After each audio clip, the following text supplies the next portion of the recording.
Wall Street Memes Casino, I'm fine. and Sportsbook. Andrew McCart, IFL TV. I'm back home in Glasgow after a fantastic week in Saudi Arabia, and I've got the big man himself, Martin Bakole. Just finished a tough session there. First and foremost, how's things? Yeah. Thank God everything is okay. And we keep pushing and keep working.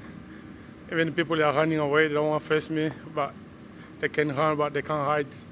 So definitely. We're okay, keep working. I've got to say, why my camera isn't on a tripod and I'm holding it. My suitcase didn't make it on the connecting flight from Dubai, so if I'm shaking a little bit, I do apologise. But Martin, before we talk about obviously what's going on in terms of your fight with Cassius Chaney, I want to just go back to Saudi Arabia and the performance of Anthony Joshua against Francis Ngannou. Two men you know very well.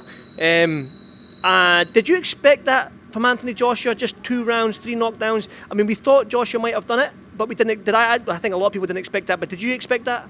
Yeah, I do. The first mistake that Ngannou did is jumping and boxing and pick up the big fish. So Tyson Fury, when you have a fight and you already signed a contract for the big money, so I think you just start playing. For him, Ngannou fight, I was in Tyson Fury's camp. It was not serious. He was just playing around, do 4 rounds of sparring and play around. I think he will stop Ngannou because he's coming for MMA. And I think he regret that, and it's a big mistake. And Ngannou, after the fight, think like he can do better and jump on Joshua. And Joshua put his career online because if Ngannou stopped him, he was going to retire for me because Ngannou is a bully man and coming from MMA. So he done nothing and he know nothing about the boxing, but he's a good man. He done well in MMA. And I was respecting that, but the only one thing I was not happy is that AJ, after winning the fight, he called Ngannou is a giant from Africa, an African giant in the boxing. That is not white African giant. I'm the one who's sitting here in front of you. And Ngannou is African giant in the MMA in Africa, not in the boxing. He must not think like he knocked someone, a boxer, a professional boxer out like that. Yeah, he's a tough man. He always do that.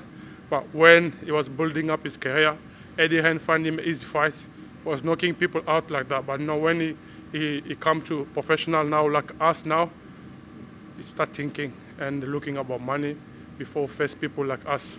But to knock Ngannou out, yeah, he done well. Ngannou done well in MMA, but not in the boxing. If you want to fight an African giant, I'm Martin Bakole, #1 WBA. He's coming #2, and in the top 10, I'm there. So if you want to fight me, the fight in the Congo, in Nigeria, in Africa, you should fight me, not Ngannou. Much respect to Ngannou, but this I need to make it clear. Anthony Joshua, come and fight African giant in the boxing, Martin Bakole, not Ngannou. Obviously, that's a fight that you want, Anthony Joshua. I know you've shared a good few rounds with Anthony down in Sheffield. Yeah.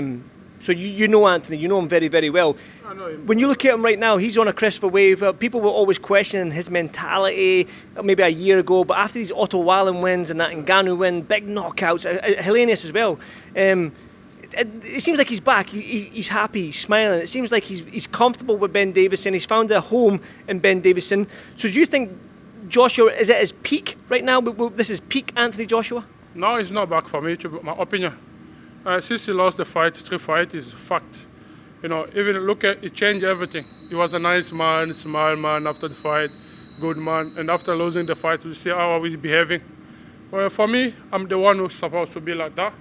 Because the time I lost to Michael Hunter, and the people know issue why, and there's no excuse, I lost, but I can't behave like that. Or I prove myself and I go back to the gym, I push and change some stuff. I lost that fight because I was mad. I wanted to knock him out, and my shoulder discolored this location. So in the fight, so he's now showing what is, the really Anthony Joshua.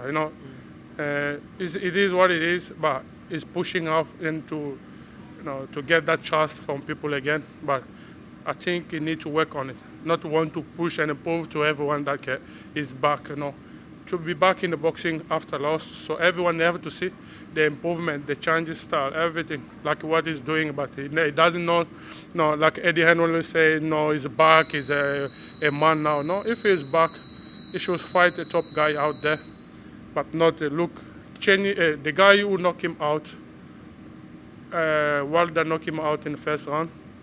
And look, the guy was, Anthony Joshua was bleeding the fight. The guy, Helenius fight, yeah. Helenius, yeah. And he knocked him out, I don't know if in around 7, 8. No, the guy come for the money. I was there, I'm in the UK. I called Eddie. He should pick me out. Why not pick me? Why not pick Joe Joyce? Why not pick Egovic? Because it's a risk. They try to build him his trust back, but but it's a world title. It's a world class. He should do that. Like look at Tyson Fury. He get knockout. He get a draw fight from Wilder, and he said yes. He went back and he proved us wrong. He smashed him, but he couldn't do that against Usyk. Usyk schooled him twice. But it is what it is. That is boxing. No more excuse now. If you want to fight the really man, I'm here. You should come and test me, and people will see if he's back or not. For you, Martin, right now, obviously you've got a fight coming up against Cassius Chaney, I believe it is, or Chaney Cassius. Forgive me if I've got that the wrong way around. But for you, when you look at this heavyweight division, obviously Joshua has been promised the winner of Usyk and Fury. Then you've got Zhang and Parker, Joseph Parker. They're going to have the rematch because that was in the contract. So a Wilder fight, would that suit you? Because obviously he's coming off that loss. He needs to get a big name. There's been talks of you two fighting before in the past. Is that a fight that can still be made? But I always I was calling them out even before I became a number one WBA. I was calling them out because everyone, if you want to defend his title or want to fight an easy fight, you pick from number 20 or maybe top 10. But I was like an 11, 9, something like that. There was no talking about me.